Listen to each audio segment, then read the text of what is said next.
In this class, we will discuss about the biotechnology applications in agriculture. Now, before getting into the topic, let's understand the methods to increase food production. So, there are three options or methods to increase food production. The first one is agrochemical based agriculture. The second one is organic agriculture or organic farming. The third one is genetically engineered crop based agriculture. In that, first let's understand agrochemical based agriculture. So here in this method we use chemicals to grow crops. To grow the plant we use chemicals.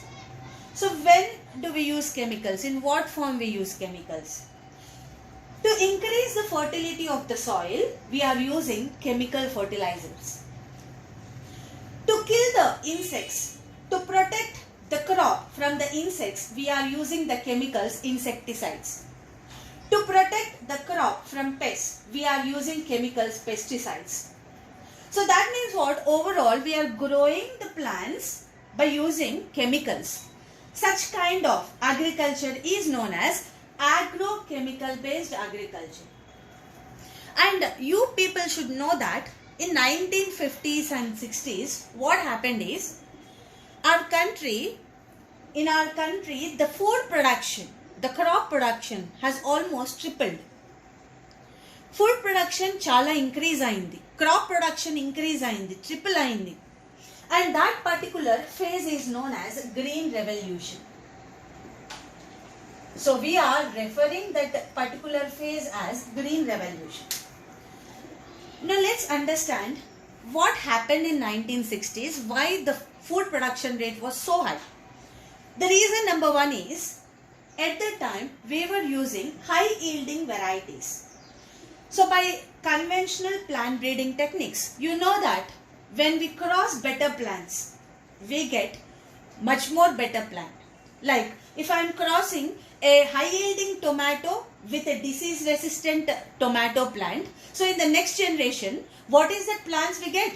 The next generation plants would be both high yielding and disease resistant. So atla we have created hybrid varieties.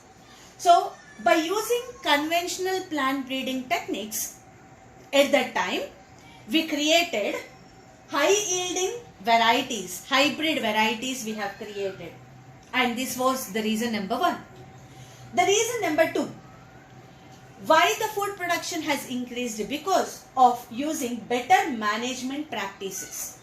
Now what are the better management practices at that time we have performed is utilizing the land efficiently.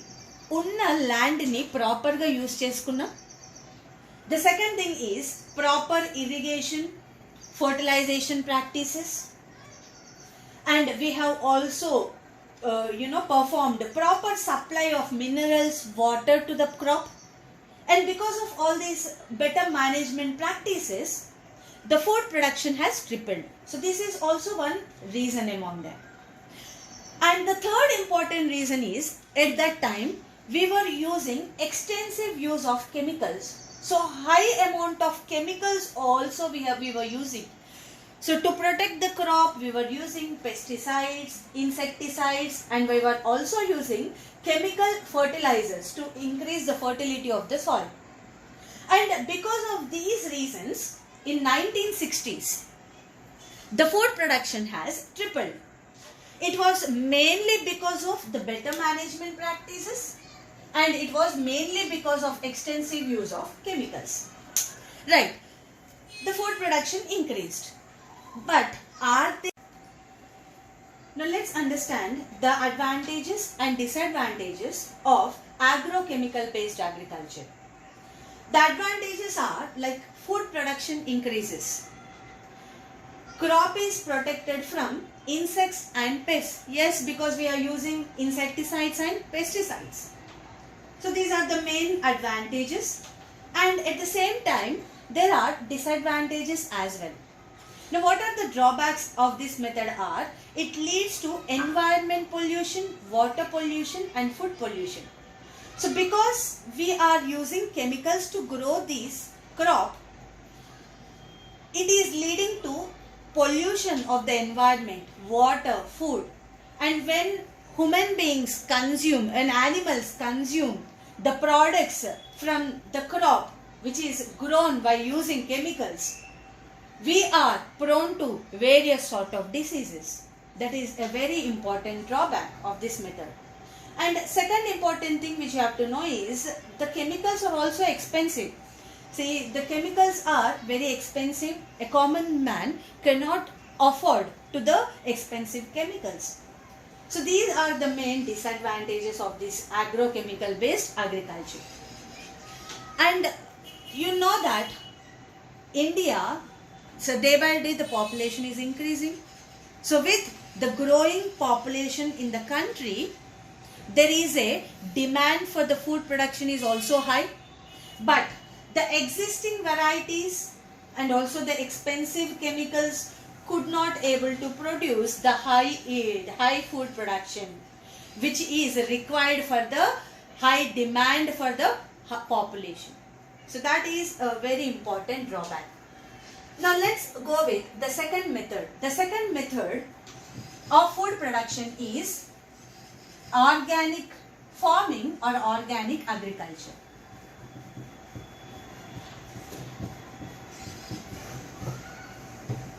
The second method is organic farming or organic agriculture.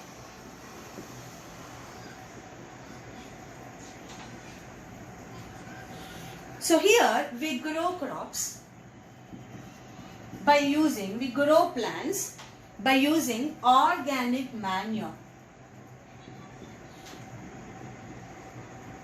Organic manure is like what? Animal waste, plant waste, animal waste, cattle dung, plant waste, animal waste. So by using this animal waste, cattle dung, plant waste, this is all the organic material, right?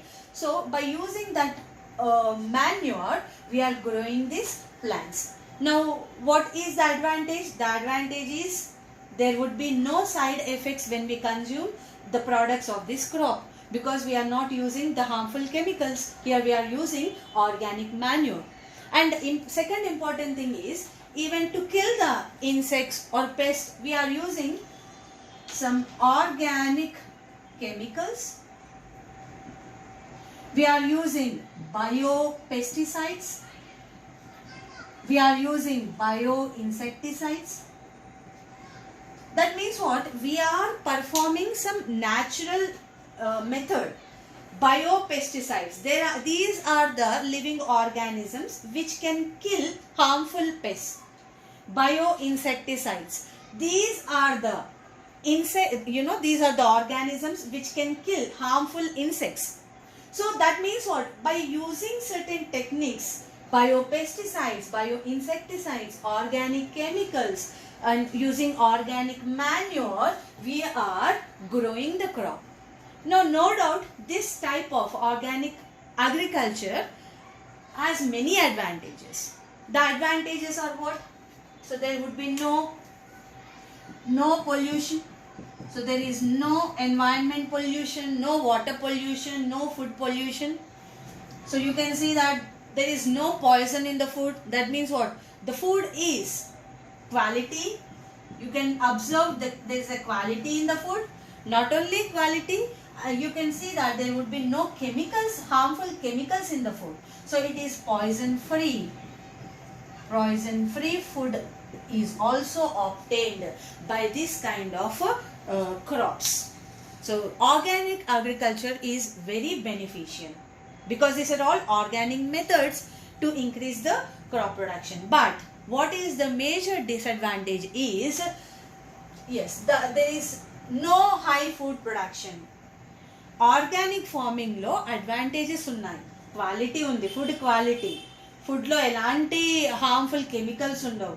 And there is no harm to the environment, no harm to the water, no harm to the food, nothing. So that means what? You can see that organic agriculture has lot of benefits. Benefits unnai. But here what is the major drawback is the quantity. So here there is a less quantity or less yield or less crop production can be seen. This is the major disadvantage. ఇలాంటి organic farming వల్ల yield అనేది పెద్దగా ఎక్కువగా ఉండదు. So కొంచెం yield, మరి high పాపులేషన్కి high demand ఉంటుంది. మరి ఆ హై డిమాండ్కి ఇంత తక్కువ ప్రొడక్షన్, ఫుడ్ ప్రొడక్షన్ అనేది కోపప్ చేయలేదు. So that is why organic agriculture at this particular time is not much useful. So that is why now we are switching on to the next method, which is genetically engineered crop based agriculture. Now out of those three methods, the third method is going to be very much beneficial, because with the high demand, with the high population, there's a high demand for the food. Now obviously the third method is going to help us.